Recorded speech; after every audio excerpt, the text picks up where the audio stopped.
Ghazi kidney centre and multi speciality hospital गुर्दे और बवासीर के इलाज का 40 साल मशहूर हॉस्पिटल, जहां हजारों पेशेंट्स क्योर हो चुके हैं। Doctor Husaini international national award winner और दूसरे डॉक्टर्स और लेडी डॉक्टर्स की जेर खिदमत। आइए नाज़रीन, अगली खबर हम आपको बताने जा रहे हैं जो कि हैदराबाद के एमपी और एआईएमआईएम पार्टी के सुप्रीमो बारिस्टर असदुद्दीन अवैसी को लेकर है।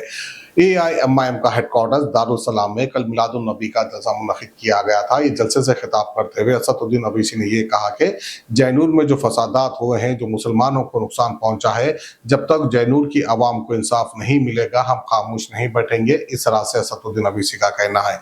वहीं पर असदुद्दीन अवैसी ने यह भी कह दिया कि ये फसादात में सबसे ज्यादा कोई पकड़े गए तो बीआरएस के लोग पकड़े गए, यानी बीजेपी के कम और बीआरएस के लोग ज्यादा थे ये फसादात में। इस तरह से कहना है असदुद्दीन अवैसी का।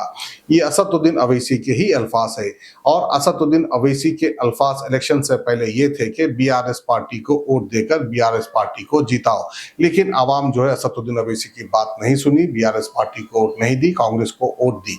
लेकिन बहरहाल जो है कहना कहीं मुसलमानों का ही नुकसान हो चुका है, चाहे बीआरएस हो या तो फिर कांग्रेस पार्टी हो, लेकिन बीआरएस से उम्मीद नहीं थी। तो आइए असदुद्दीन अवैसी क्या कह रहे हैं आप सुन सकते हैं। जो जैनूर में लोग पकड़े गए उसमें बीजेपी से ज्यादा टीआरएस के लोग हैं। ये क्या हो रहा है? टीआरएस इस पे खामोश क्यों बैठी है?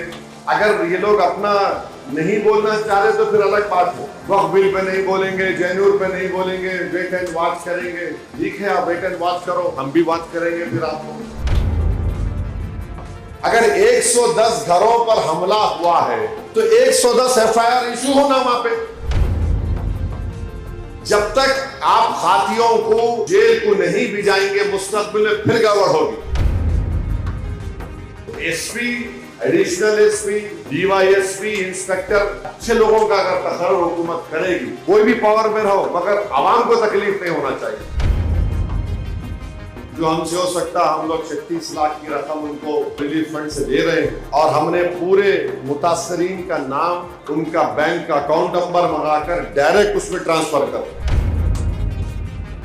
प्रोग्राम के तहत ये था कि कल मुबीन साहब और रियाजुल असद अफंदी एमएलसी साहब जाकर वहां पर ये फूड रेशन किट बांटेंगे 1000 के करीब, मगर वहां के एसपी ने इजाजत नहीं दी। और जैनूर के ताल्लुक से मैं आपको बता रहा हूं कि जावेद साहब ने भी उस पर तबसरा किया है। जैनूर के जिम्मेदारों ने जब मुझसे बात की 10-15 मिनट के अंदर मैंने डीजीपी को बोला और कंटिन्यूस 2-3 घंटे तक उस दिन जब ये वहां पर हमले किए जा रहे थे एक मॉब के जरिए, मुस्लिम अक़लियत के मसाजिद को, घरों को, मोटरसाइकिल गाड़ियों को, दुकानों को निशाना बनाया जा रहा था। और फिर उसके बाद 2 स्कूल में एक स्कूल एक मदरसे में बच्चे फंसे हुए थे। आपने कहा, मैं फौरन डीजीपी से बात किया और अल्लाह का करम हुआ कि हम उनको हिफाजत के बहिफाजत उनको वहां से निकाल सके। बच्चियों को स्कूल के और मदरसे के तालिब इल्म थे।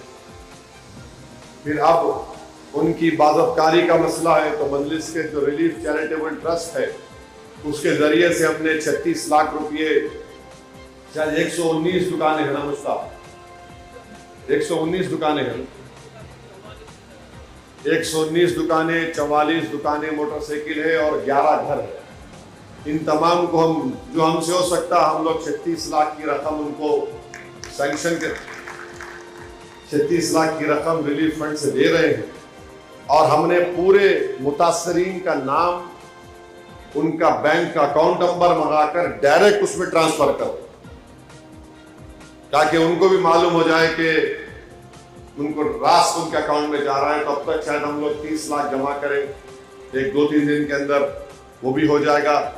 प्रोग्राम के तहत ये था कि कल मुबीन साहब और रियाजुल असद अफंदी एमएलसी साहब जाकर वहां पर ये फूड रेशन किट बांटेंगे 1000 के करीब, मगर वहां के एसपी ने इजाजत नहीं दी। उन्होंने कहा कि कल बंद मनाया जा रहा था या आज बंद मना रहे वहां पर।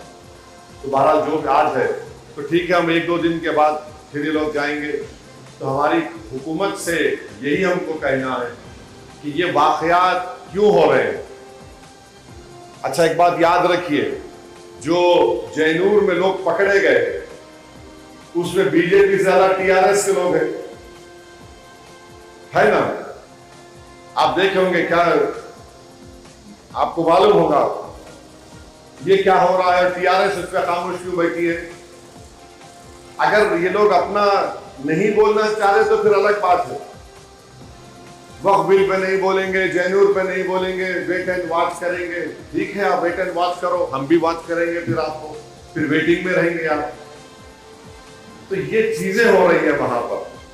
गुर्दे के तमाम अमराज का मुकम्मल ट्रीटमेंट किया जा रहा है। गुर्दे फेल हो चुके हों, डायलिसिस करवा रहे हों, याद रखिए डायलिसिस कोई इलाज नहीं, इससे 1% भी गुर्दे रिकवर नहीं होते। हाँ, डायलिसिस टेम्पररी रिलीफ दे सकता है, लेकिन हमारे ट्रीटमेंट से गुर्दे फिर से फंक्शन में आ सकते हैं। गुर्दे श्रिंक हो गए हों या सिस्ट हो, गुर्दे की पथरी हो, कैसी भी गुर्दे की तकलीफ हो, या पाइल्स यानी बवासीर, चाहे ब्लीडिंग हो या कोम, बगैर ऑपरेशन मुकम्मल क्योर ट्रीटमेंट का एक ही centre, Ghazi kidney centre, DLRL main road, opposite Vikas high school, Chandrayangutta, Hyderabad. Cell 9966930824 या 9391326261।